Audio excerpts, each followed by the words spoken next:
Hey there guys, what is going on? Apparently today's video is going to be a patch notes reading instead of the regular one that I already made and did have planned. But the new patch is upon us and it is already downloading. As you can see here, we do have a very large download happening right now. It's about 30 gigabytes on PC. I'm not 100% sure of the patch size on the other different consoles, but basically I'm trying to make this as fast as I can because these notes did drop about an hour ago. I'm already so far behind. Anyway, big patch here. We've got lots of changes, new maps and stuff. There's a lot going on at the moment. Alright, so what we do have here is the What's New tab with the Call of Duty Endowment Fearless pack being available, which is kind of cool. Just adding more cosmetics and stuff to the game, and I think the worthy cause of the Call of Duty Endowment thing does help out former soldiers, I believe, in America. The new gunfight map, which is Aisle 9. I'm not a big fan of gunfight, though. That'd be pretty cool to check out, I think.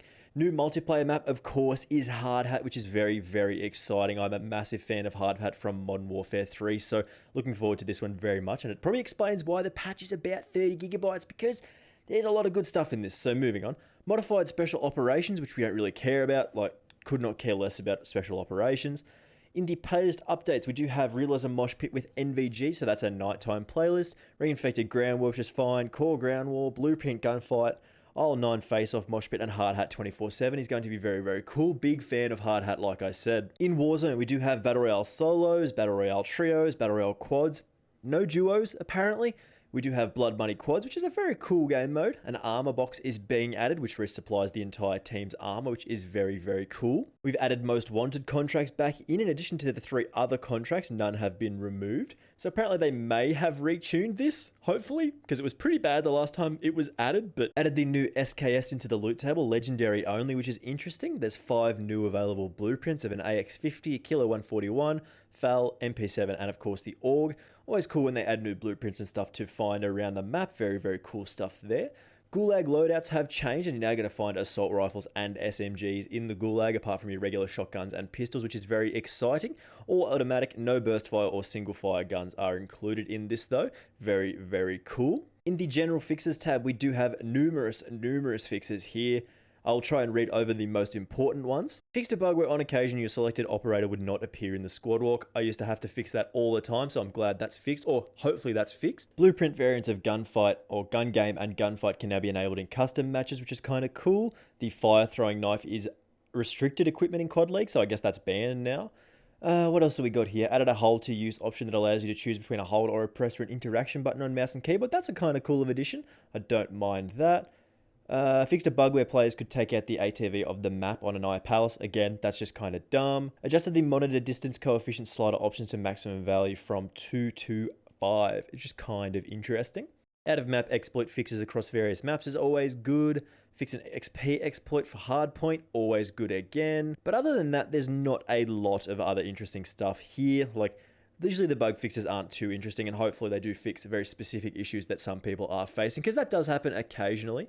I did see someone on Reddit recently where he was basically just having a bug where he'd try and scope in on his gun and then the whole screen would go white and then it'd be like glitchy and untextured and stuff like that. It'd make the game basically unplayable for him. He's posted numerous things on the subreddit and nobody's been paying attention to him. So it's kind of interesting to see kind of how common these bugs are and which ones they do choose to fix. Gunfight changes. Fire throwing knife is now available in OSP modes. Fixes to the snapshot grenades so it now functions in OSP modes. Nothing super interesting there again.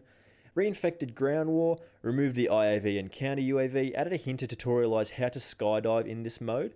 Do not show death icon when a player uses a field upgrade tack insert to skydive. I've never actually played Reinfected Ground War. It sounds kind of cool based on this. Deaths from the field upgrade tack insert skydive no longer count as deaths on the scoreboard. Lower Juggernaut health in this mode only. No longer give kill streak points on kills. I mean, I don't really have to read too many of those. I mean, I've already read basically all of them, but we'll skip past that because again, Reinfected Ground War stuff isn't super interesting. It's kind of cool game mode, but I've not played an awful lot of it, so we'll move on. Challenges and missions and stuff like that, not tracking properly. I mean, there's so many problems with the challenges in this game that if they don't track properly, it's not really a surprise anymore. The Renetti has received big nerfs here. Reduce the maximum ammo reserve, the MK3 burst mod, significant hipfire spread increase, and the MK3 burst mod, small decrease to damage. Right, so this is a significant nerf to the Akimbo Renetti class setup, which is very interesting. They're trying to give us more sort of secondary options by making some of the better ones worse. And reduce damage when Akimbo and MK3 burst mod are both equipped. So again, making this way worse. The FAL has received a buff decreasing to the ADS time, so hopefully we can get that up and snappy a little bit faster. The SCAR received a similar, I'm not 100% sure if this is going to be exactly the same, but again, the SCAR received a similar change as well. LMGs, lowered ammo count for reload warning on belt fell LMGs. It's not too important, it's just a sort of interesting change that they don't really need to add to. Like, if that wasn't in the patch notes and they just changed it anyway, no one would notice, so that's not really too big of a deal. Reduced penalty for holding breath too long with sniper scopes is always good. Fix for the... I noticed that! Fix for the level 34 unlock for the Renetti showing the Merc foregrip. I knew I wasn't messing around when I saw that. I was like, what? That's ridiculous. The VLK Rogue has increased the rate of fire, increased close range damage for 12 gauge, and increased damage range to the 6-inch revolt barrel. So again, very exciting increase or buffs to the VLK Rogue, which is very, very exciting. It's already a very powerful weapon, and increasing the fire rate on a fire shotgun is very, very interesting. The HOLGER 26 has increased movement speed, improved ADS time, slight recoil reduction, always good. They've changed specific attachments on this with the Spitfire barrel, again improving the ADS time, faster movement and reducing your hipfire spread. The XRK ultralight barrel with improved ADS times. The 30 round magazine reducing the sprint out time, again improving ADS time, faster movement and an improved hip spread profile, which I'm pretty sure those sort of bonuses were already supposed to be the case. So again, I guess they just sort of added these in to make it more effective. The no stock, I mean the not stock as it says here, the increased sprint out time, faster movement speed, reduced hip fire spread, and improved ADS time. And of course, the stipple grip tape again. So they're trying to make the HOLGER 26 way more viable, which is really, really interesting because it's one of those weapons that people instantly forgot about. Basically, having a new LMG in the game when they added, I think in season 1 or 2, I think it was. Basically, something that you could turn into the G36C, and it was sort of very overlooked because it was a very standard assault rifle. So hopefully this does make it a lot more effective. We've got a bunch of fixes and stuff for Warzone. Fix for a bug where a player could be immune to the gas if they were brought back as the final circle was closing. Fix for a rare bug that left a player in the gulag until the end of the match. Fixed an issue where the gas mask overlay could remain on screen after leaving the gas and entering a vehicle. Never seen that before. Removed the option to squad fill while in barrel rail solo. That's kind of cool. Fix for voice chat sometimes cutting out during a match. I guess that's kind of cool.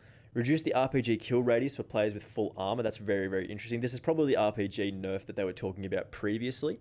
The final circle now moves. That's interesting. The most wanted contract has had the timer reduced from 5 minutes to 3 minutes. So I was talking about them actually rebalancing the final or the most wanted contract earlier. That's kind of good that they've changed this because it was pretty bad before. Like they took it out basically straight away. Replace the shield turret with armor box at buy station. Shield turret is still in loot. That's kind of interesting.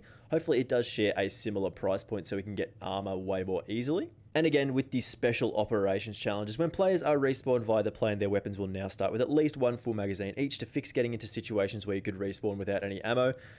Operation Headhunter. So these are specific mission fixes. Fix for the player keeping the gunship munition if the team wipes during the tank assault section. Fix for the extraction crate appearing to be already open if the team had wiped and restarted. Not super interesting again there. Special Operations Survival. Again, these are just specific fixes for special operations in like PS4 and specifically in these game modes, which I'm not super interested in. What's this?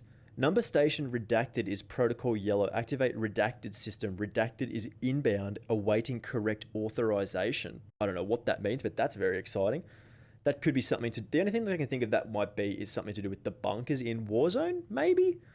Hard to say, really. I don't know what Protocol Yellow would be. Let me just see if I can Google something on that. No, nothing specific. So, this is a very good-looking patch here with a load of interesting weapon balance changes, new maps and stuff like that, which makes for a very, very exciting time to play Modern Warfare.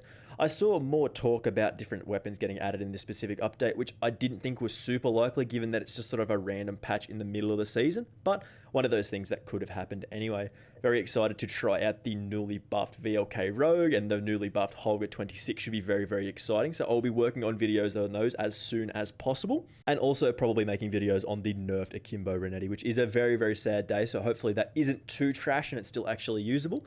Anyway, if you did enjoy this particular patch notes reading for the May 18th/19th, depending on where you live patch, I do appreciate you watching this one. Make sure you do let me know by leaving a like and do subscribe if you are new around here, of course, and I will see you in the next one. Bye!